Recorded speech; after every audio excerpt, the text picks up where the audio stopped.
your biggest challenge when it comes to setting or keeping your goals? Okay, what's your biggest challenge when it comes to setting or keeping your goals? I want you to go ahead and enter your responses in the chat box. I'm going to continue to the next slide for time's sake and review some common challenges when it comes to setting goals. Then I will read some of the comments that you guys are putting in the chat box. So thank you so much for doing that. So I've worked with hundreds of students, mentees, patients over the years throughout my career. And these are just a few of the most common challenges that I've come across when it comes to setting goals. Okay. So first things first, and if you follow me for some time, you know, you've heard me talk about this before. People are striving for perfection instead of striving for progression, and it ends up keeping them stagnant. And so one of the major challenges that I see is that people are striving for perfection when it comes to setting their goals. Perfection is impossible in every single area of life, and this is no different than when it comes to goal attainment. So think about this. The brain is comprised of millions of synapses that are developed by repeating the same patterns over and over and over again. So when you attempt to change your behavior, you're battling against millions of tiny highways in your brain that are telling you to continue behaving the same way. So you're basically trying to reconstruct or construct new brain highways in place of the old ones. And so what's going to happen as you're attempting to make that change? Well, as your brain works to build these highways, you're bound to occasionally fall into old patterns along the way. So think about the last time you tried to go on a diet or a health kick. Wasn't it hard for you? You know, you went out to eat with some friends and you saw some friends order dessert. Weren't you tempted to also order that ice cream or that cake? This is what happens when you're making changes, when you're setting goals, whether it's health goals, financial goals, business, career goals, or whatever. And so striving for perfection is definitely the wrong approach to take when it comes to setting goals. Number two most common challenge that I've seen is people will set too many goals at one time. Now, you will see if you've got the Goal Getter Guide and Planner that there are probably, I think there's 6 spots for you to choose or create different goals. I'm not saying don't write them down, and we'll talk about this here in a little bit later. I want you to write them down. But I do agree with a study that was conducted by Stanford University that the brain does its best work when it is allowed to focus on one goal at a time. The prefrontal cortex of the brain, which also manages your willpower, among other things, gets easily overwhelmed and exhausted when it's required to focus on multiple tasks or pieces of information.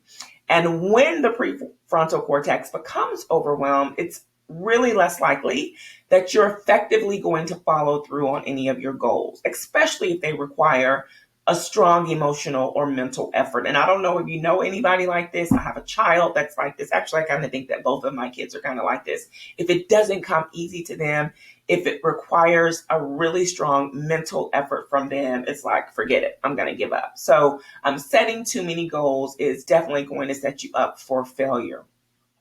The third most common challenge that I've seen is that people set unrealistic goals. People, you have to take an honest self-assessment of yourself, right?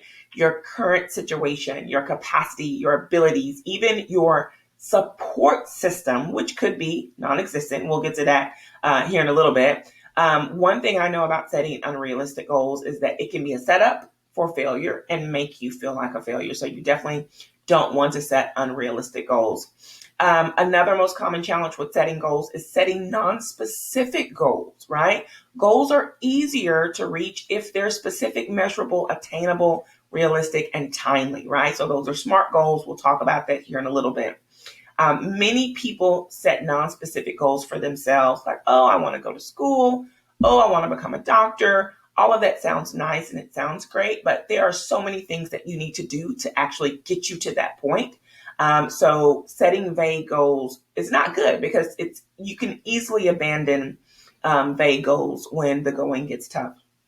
And then lastly, um, which this is a very sensitive subject for a lot of people. Setting goals is challenging when you have lack of accountability or support, especially if you're someone that needs that external accountability, because it's hard to hold yourself accountable.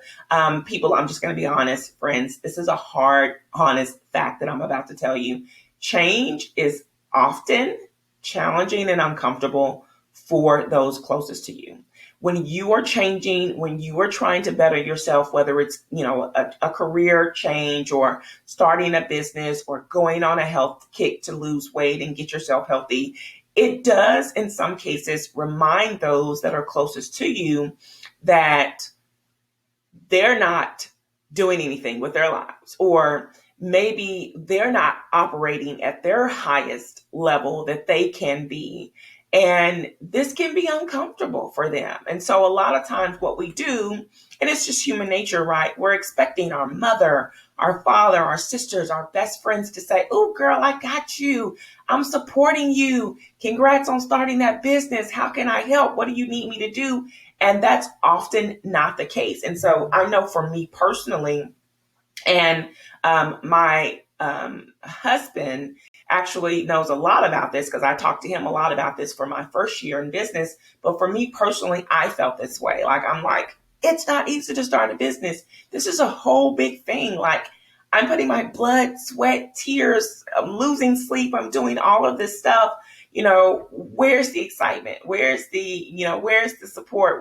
And sometimes from some of your closest friends and closest family. And you have to just get over that. You have to then reach out to other people that are going through similar situation that you're going through. So if you're in school, your accountability partner needs to be someone that understands what it's like to be going through your program. If you're an entrepreneur, your accountability partner, your support system needs to be other entrepreneurs or other colleagues that are going through similar things. So this is why you hear people all the time talking about find your tribe, find your tribe, because you need that accountability and support to really set yourself up for success when it comes to achieving your goals. So now let me look in the chat box and see what some of you have put in the chat box.